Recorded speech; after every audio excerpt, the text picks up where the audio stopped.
munotenda sangano wegore pamanika bridge takafukidzwa ngegore tapuwa waiti webasa sabata masikati date redu chiti 7 March 2026 kufara ngakweko tiri washumairi watanhatu nevanoimba watanhatu muteresa mazita enyu.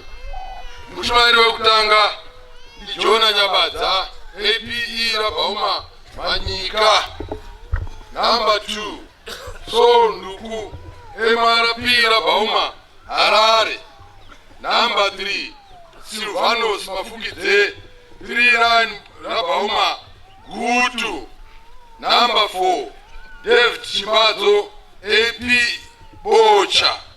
Number 5 Daniel Chifire APE Rabhauma Bikita. Number 6 Mike Mafua 39 Profit Bocha. Kwanakari wekwetiri takwenda pawaimbi mwimbo wedu wekutanga ndi Caston Munyambwa APE Manyika. Number 2 Solomon Chazua 39 Bocha. Number 3 Paul Rauri AP Mozambique. Number 4 Elijah Gundo 69 Mbabatidzi Jecha.